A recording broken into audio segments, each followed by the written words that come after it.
E aí galerinha, agora a gente já tá aqui na água, que é uma das melhores coisas que eu gosto, acho. Então a ideia mais agora é vir para esse local, que é a Baía do Exílio, que chama aqui em Lima, e mergulhar um pouquinho. Então foi isso, né galera? Alguns minutinhos aí, pegando um mergulhozinho aqui em Lima, Malta. A água tava escurinha, não tava tão clara, talvez ventando e com bastante ondulação. Isso acaba deixando a água menos calçada. Então acho que devo vir mais dias por aqui mesmo, para outros lugares, para poder passear. Vamos nessa.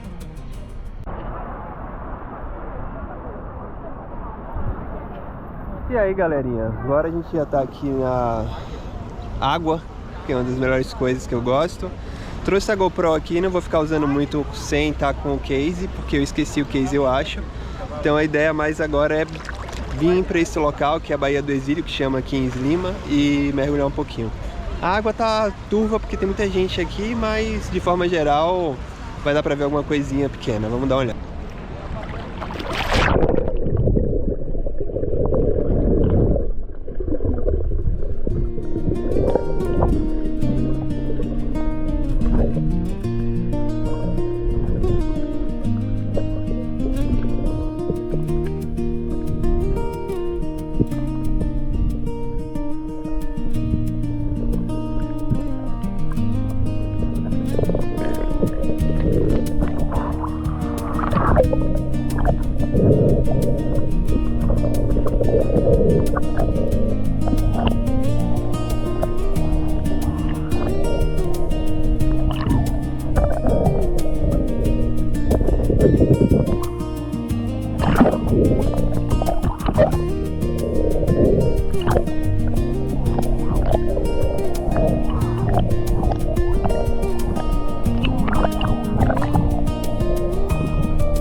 Então foi isso, minha galera. Alguns minutinhos aí, pegando um mergulhozinho aqui em Slima, Malta, Baía do Exílio, onde eu tô ficando aqui no Hotel Plaza Regency.